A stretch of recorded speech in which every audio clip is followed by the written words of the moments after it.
Good morning, Mr. Chairman, members of the committee. For the record, my name is Jennifer Fielder. I'm a state senator from Thompson Falls, representing Sanders County, Mineral County, a little bit of western Flathead County, and a little bit of western Missoula County. Today, for your consideration, I bring to you Senate Bill 274. This is an act that would prohibit the sale of federal land in Montana.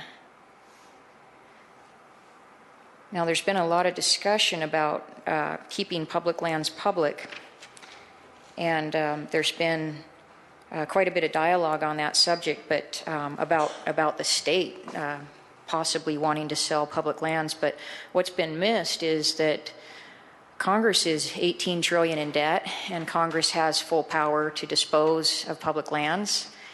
And they have disposed of public lands. They have sold a number of public lands in the state of Montana and throughout the rest of the country. And the state hasn't had any say in it. We haven't been conferred with. We haven't been notified that it's occurring. It's just something Congress decides to do from time to time, and those transactions take place. One of the purposes for this bill is to put a hold on that. Let's put a hold on the government selling public lands, and let's shine some light on it. Let's involve the state. Let's involve the communities. And I believe if we pass this act, it provides the leverage to get the 5% paid as well, because we're saying, well, you can't sell it in our state at least until we get this 5% issue resolved. So it's a little bit of leverage for gathering our 5% funds without having to go to court, for this legislature to say we want to keep public lands public. And at the very least, we want to be involved when those decisions are made when the federal government makes those decisions to sell public land in Montana. Thank you. Proponents, Senate Bill 274. Mr. Chairman, members of the committee, for the record, I'm Joe Balliott, representing Americans for Prosperity, Montana, and we again stand in support of Senate Bill 274 because we believe it's part of the larger issue, which is the federal lands transfer issue, and we believe that issue is not about the privatization of public lands, and we believe this bill helps clarify what the real debate is about. It's about local state control versus Washington, D.C. control, and we believe this bill helps clarify that issue. For the proponents? Seeing none, opponents?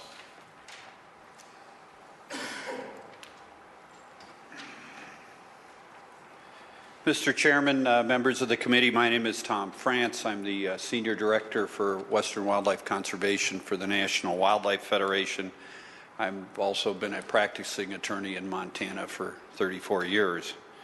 With all due respect to Senator Fielder, this legislation is about as unconstitutional as we can get, and I think it's a waste of time for this legislature to pass it, and I say that with respect. At a constitutional level, at a statutory level, and in terms of case law in the federal court system, for a state to tell the federal land management agencies what to do, there's just a really bright line there. Article 4 of the Constitution confers to the Congress the exclusive power to dispose of and make all needful rules and regulations regarding the property of the United States. The Supremacy Clause of the Constitution states that anything in the laws of any state to the contrary notwithstanding. So if this state were to pass a law that said you can't do that, it's to the contrary and notwithstanding, and we have a Supremacy Clause in the U.S. Constitution. In addition to this constitutional direction, we have statutory law, and Congress has enacted, as you know, all of you know, many laws regarding the public domain.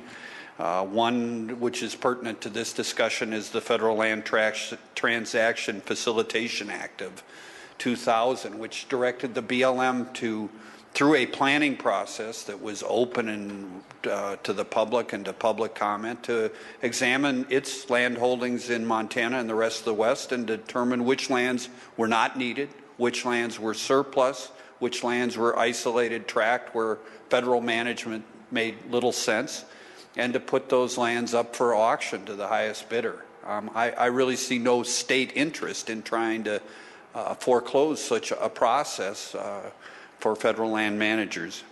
And finally, many courts have held on both federal lands and the Supremacy Clause, again, affirming that it's Congress that is the owner of our federal lands, and it has the exclusive power to make laws pertaining to that, and that the laws of Congress are supreme when there is a conflict with state statutes.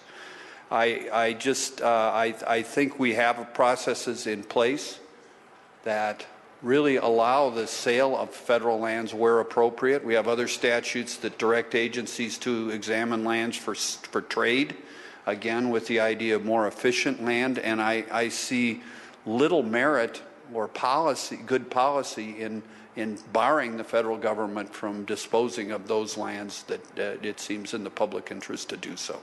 Thanks very much.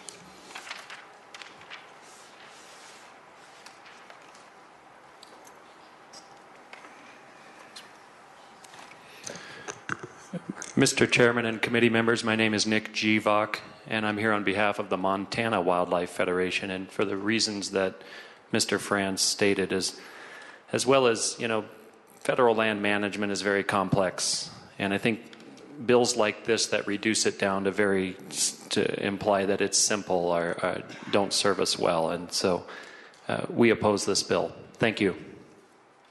Further opponents?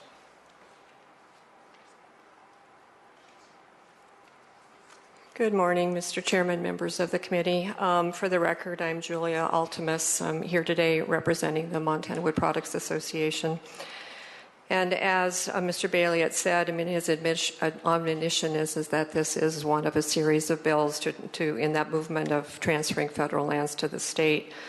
There are reasons that the Montana Wood Products Association opposes that movement, and as we have stated publicly, is that there is no industry, probably in the state of Montana, that is more hurt by what's happened in the last 30 years let's say, on Forest Service land. And certainly timber-dependent communities have been hurt by that as well, but this is not the answer. And I can only speak on behalf of the wood products industry. I cannot speak on behalf of the mining or oil and gas or anybody else that would be affected by this movement. But for us, because there's so many case law and there's so much federal law that's come in the process of the Forest Service getting the lands from Interior, that those case studies and all that stuff is going to follow us. So litigation follows, everything follows. And so until we figure that out on a national level and we fix some things on a national level, this is just not the right answer. So I'm not here to debate the Constitution of the United States. I'm not here to debate a state constitution or our enabling act, but I would like to point out the fact that the sponsor is, I think, in conflict with the staff legal review on the Supremacy Clause and the Property Clause of the Constitution. And I guess I'd like to say that while the Supremacy Clause may have limitations, administration of federal lands is not one of those limitations. And while it also may be correct that the federal law that she states in one of her rebuttals of the legal review about the Constitution does not say this, and counts have repeatedly held that the federal law is repugnant to the U.S. Constitution, is invalid. So I'd like to say that while it is also maybe correct that while it may also be correct that a federal law that is repugnant to the Constitution is invalid, again, that is not applicable here. There is no federal law at issue of being repugnant. And the question is the constitutionality of the proposed legislation, not whether or not we're debating a federal law. So again, and what's not even mentioned in here is potential bringing in the Commerce Clause, because in the case of Region 1, we have lands in Montana, or North Dakota, and Idaho. So Montana's going to have something that they want to do. Idaho maybe do something different. North Dakota maybe do something different. And how does that affect interstate commerce? So again, I just think this is bad policy. It's a bad law, and I would hope that you would leave it on the table. Thank you.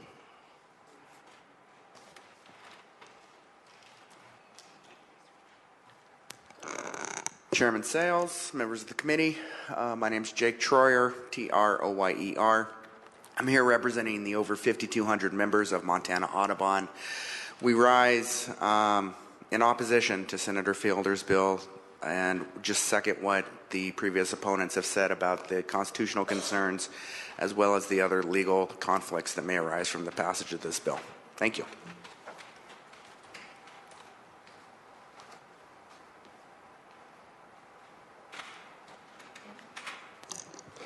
Mr. Chairman, members of the committee, my name is Eric Grove. I'm here representing myself. I'm a lifelong Montana resident here in Helena and owned a business here for the last 30 years. I think the first thing I'd like to do is thank Senator Fielder. I recently retired and I didn't know what I was going to do with my time for the past couple months. And I seem to be up here quite a bit lately. I just want to point out one thing that Senator Fielder brought up, and I think was reiterated by Mr. Balliet, and that is that this is somehow supposed to allay the fears of us who are concerned about the transfer ending up as private sale of state land.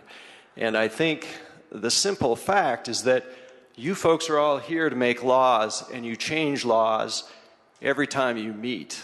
And the idea that somehow we're supposed to feel reassured because we're going to put in a clause, we're going to pass a law that says the federal government can't sell their land or the state can't sell the land is very little reassurance, given that it takes one legislative session to change that.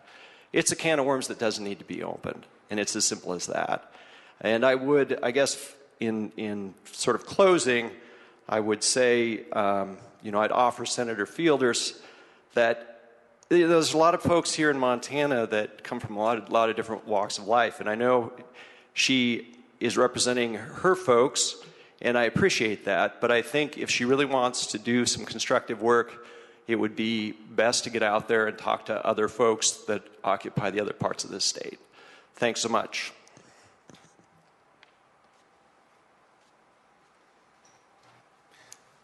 Good morning. My name is Stan Frazier. It's F-R-A-S-I-E-R. I'm here this morning on behalf of Helena Hunters and Anglers. I think this bill does just the opposite of clarifying this issue.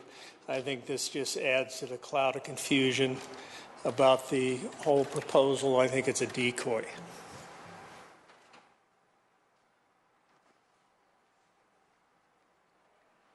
Mr. Chairman, members of the committee, my name is Ben Lamb. I've been asked by the Montana Wilderness Association, who could not make it here this morning, to give a hearty me too in opposition to this bill. Thank you. Further opponents? Seeing none, informational witnesses.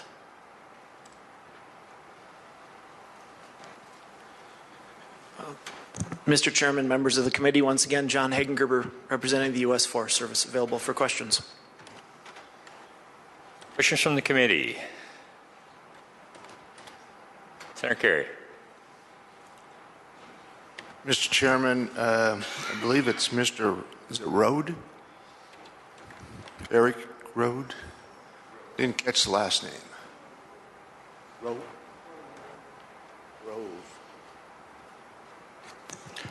Mr. Chairman, Senator. Mr. Grove,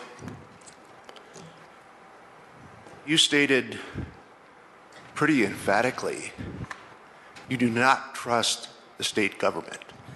No, I didn't. And you do trust the federal government. Why is that? Senator, I think you misinterpret what I said. I didn't say that I didn't trust the state government, and I did trust the federal government. I don't trust, frankly, I don't know how best to say this. I'm sure you've all sat in a position watching the legislature convene every 2 years and wondered what's going to happen. That's what I don't trust.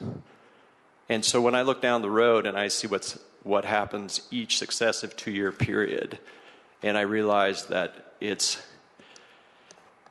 I don't want to say I don't trust it, because I do trust the system. And I think that's what's going on here right now, is that we're debating the ideas that Senator Fielder is bringing forth.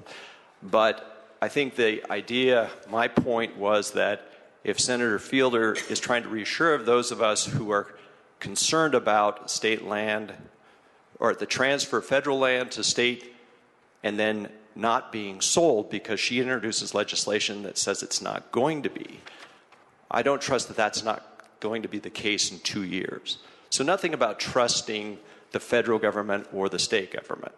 It's the process that happens every 2 years that I don't trust the outcomes. Let's say that much.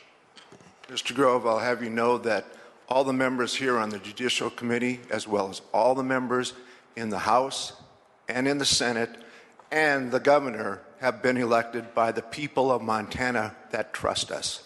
Thank you. Thank you. Further questions from the committee? Senator Hinkle. Mr. Chair, I'd like to call a sponsor, please. Mr. Chairman, Senator Hinkle. Mr. Chair, Senator Fielder, back during the campaign, I was kind of looking into some of the proposals by the federal government on how much public land they are proposing to sell based on debt concerns, stuff like that. I don't have that data with me. I cannot remember that data. Do you happen to know some of those figures, or have you looked at that recently? Or Mr. Chairman, Senator Hinkle, it's been a little while since I looked at the bill in Congress, the most recent bill in Congress to sell off our public lands.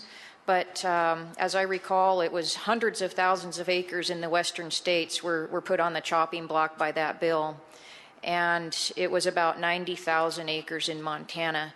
I tried to find out where those acres are that they're trying to offer up for sale now, and all I got was a legal description inventory. So there's no map. I don't know where those lands are. I don't know if they're in your community or my community, but Congress is working to sell off some of our public lands, and this bill would put a stop to that in Montana. Mr. Chair, I'd like to call up a few more individuals, maybe one at a time. Mr. Chair, I'd like to call up Mr. Jivak.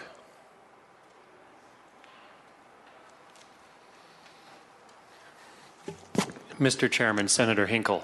Mr. Chair, Mr. Jivak, Mr. France of the National Wildlife Federation stated that the federal government auctioning off federal land to, quote, the highest bidder was reasonable. With that, there has been much talk against the state selling off public land to, quote, the highest bidder. Very simply, do you believe the federal government should be allowed to sell off public land to the highest bidder, quote? I believe that the federal government should have the ability to sell land when needed, when it sees fit. Yes. Follow up, Mr. Chair. Do you believe that the state should have the same ability then to sell off public land when they think it's needed? Do I believe the state should have that ability? No, I do not. Follow up, Mr. Chair. Why would you believe that the state should not have that ability, but the federal government should have that ability? Actually, yes, I do believe the state should have. I apologize. I do believe the state should have that ability, as it does now, to sell land and as needed. Okay. I apologize. Mr. Chair, could I call up another member, please? Could I call up Mr. Troyer?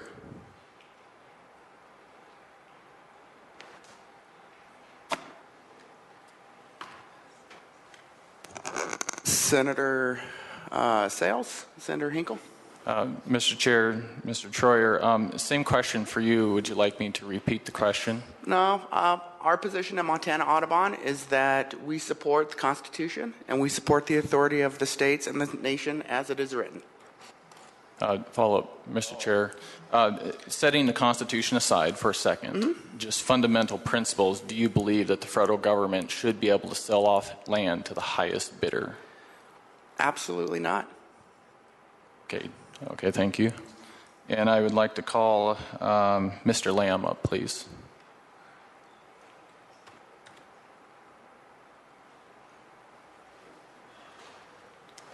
Mr. Chairman, Senator Hinkle. Mr. Chair, Mr. Lamb, the same question. Again, we're looking at the state and the federal government. First off, do you believe that the federal government, as was suggested before, should be allowed to sell off land to the highest bidder? Mr. Chairman, Senator Hinkle, first of all, I want to be clear that my answer does not represent the views of the Montana Wilderness Association. I was simply asked to give a me too.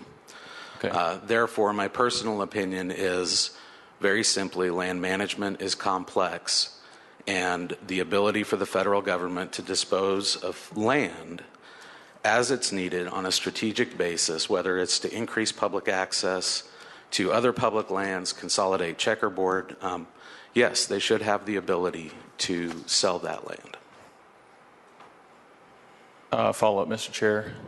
To the highest bidder, I'm assuming would be to private entities. So you are stating that, correct? Mr. Chairman, Senator Hinkle, private entities, yes. Other governments, yes. Cities, municipalities, sure. Okay. And follow up, Mr. Chair.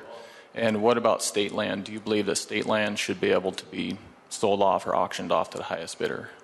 Mr. Chairman, Senator Hinkle, it's the same answer. The land banking program that the State Land Board has engaged in has very strategically gone about consolidating parcels of state land for better access, again, eliminating checkerboard, which is difficult to access. The corner crossing issue comes to mind in that. So the way it is now actually works. Follow up, Mr. Chair. So that is a yes. Mr. Chairman, Senator Hinkle, it's a qualified yes. Okay. Thank you, Mr. Lamb. Yes. Further questions? Senator McNally. Thank you, Mr. Chair. I would like to ask Mr. Grove back up.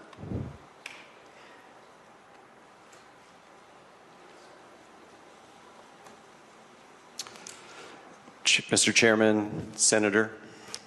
Mr. Chair and Mr. Grove, I had the sense that your comments earlier were misunderstood. And so just to clarify, what I thought I heard you say was that as lawmakers, part of what we do is make and change the laws every time we convene up here. And so to pass when we pass a law, say like this, in 2 years we may modify it or undo it. Was that your point? Senator, thank you. Yes, that was my point. It had nothing to do with the trust of the federal government or the trust of the state government as conveyed by another senator. Thank you. Further questions? I've got a quick question for Mr. Grove. Sorry to have it come all the way back up. Mr. Grove, believe it or not, I share the same kind of attitude. I don't think anybody's liberty or treasure is safe when the legislature's in session. So would you feel more comfortable if it was a constitutional amendment? That would make it more palatable, probably, Senator. I mean, I think that again, the fundamental problem here is that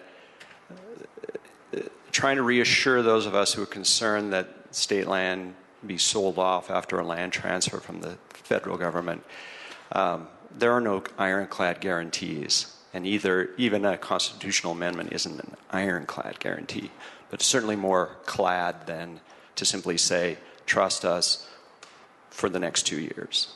Thank you. Further questions? Seeing none, Senator Fielder, would you like to close on your bill? Yes, Mr. Chairman, I would. Thank you for the hearing. Thank you for your time.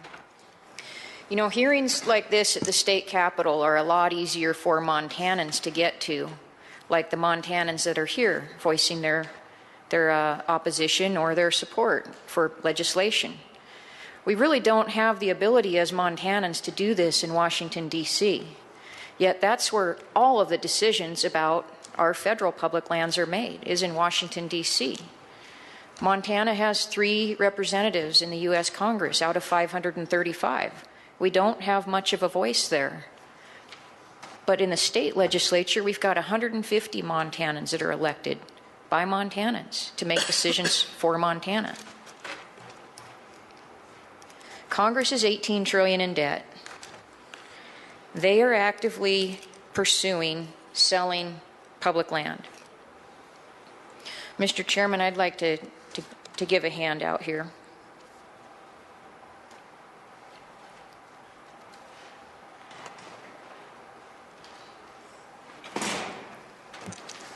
Now, Mr. Chairman, members, we heard testimony just now from a member of the Montana Wilderness Association, Montana Audubon Society, and Montana Wildlife Federation, as well as the National Wildlife Federation, opposing this bill that is an attempt to ensure that our federally managed public lands are not sold off to anyone. And we heard testimony stating that this is a complex issue and that we shouldn't engage in it. We heard testimony from these organizations stating that it's okay for the federal government to sell land. They agree with that. But you know what?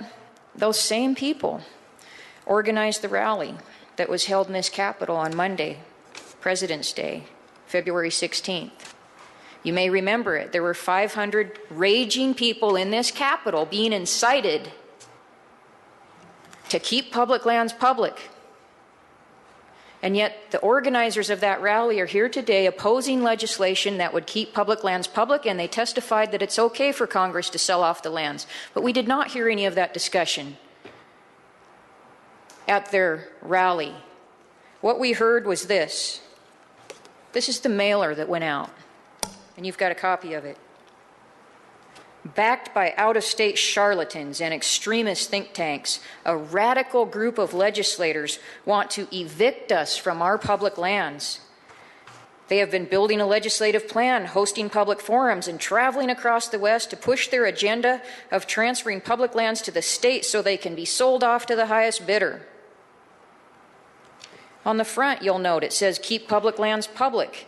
It says, "Keep public lands in public hands," and it says, "Montana's outdoor heritage is not for sale."